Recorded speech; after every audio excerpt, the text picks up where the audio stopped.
Fourth Estate presents Wolf Hall, Bring Up the Bodies, and The World of Wolf Hall by Hilary Mantel. Read by Dan Stevens, Julian Rhind-Tutt, and Anna Bentinck.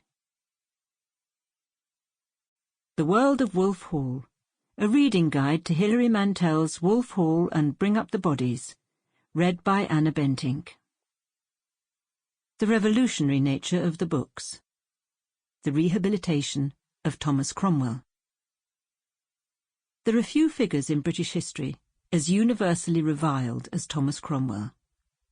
Held responsible for the suppression of the monasteries, the destruction of countless priceless books deemed too popish, and the attacking of statues, shrines and rood screens across the country, Cromwell has traditionally been viewed as a reforming bulldozer, manipulating the king's hand to achieve religious changes against the Catholic Church at any cost. Hilary Mantel, however, described in a 2013 Times interview her own discovery of Cromwell, many years before, in a contemporary account of Cromwell at Wolsey's palace, weeping over a prayer book. It is one of those things lying around in the pages of history. Every historian who describes that scene quotes from the original source, but none of them have realized that it is All Souls' Day, the Day of the Dead. So, when he is crying, he may be crying for more than one thing, she says. An historian will say, "We hear you, Cromwell. You are crying because Wolsey has come down and your career is under threat." But there is usually more than one reason for such a dramatic display of feeling. The novelist says, "And what else?" And you realize that within the last couple of years he has lost most of his family, and this is the day that you remember them. Having written repeatedly about major figures in history, she reminded herself that the question always about history is, who is telling me this, and why would they want me to believe it? If someone has been consistently demonized, you want to ask why, and if there could be another story. In fact, so insistent was she that Cromwell was a far more interesting figure than history had traditionally depicted, that she worried another author would get there first.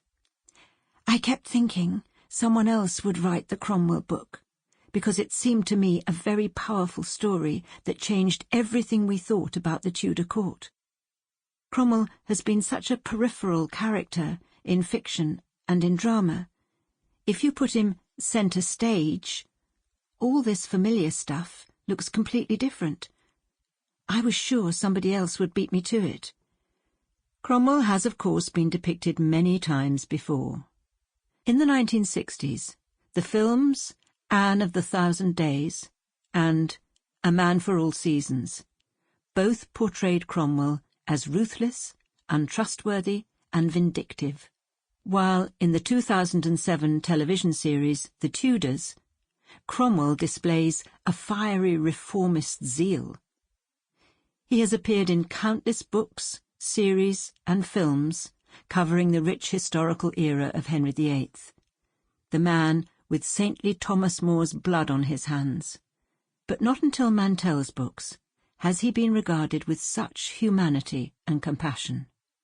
In a British Academy panel discussion in 2015 with Diarmaid MacCulloch, Mantel described what she was doing with her Thomas Cromwell, explaining that previously he was not the sum of historical facts, but the sum of prejudices, information, disinformation, rolling on from generation to generation among popular historians, amongst novelists and dramatists, unquestioned, unchallenged.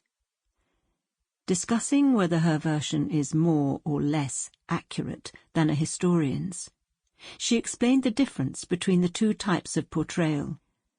Popular historians, I think, are very much in the business of judging, issuing moral report cards on people, and academic historians who have a different view of Cromwell are in the business of evaluation, placing people, holding the backdrop steady, and evaluating him.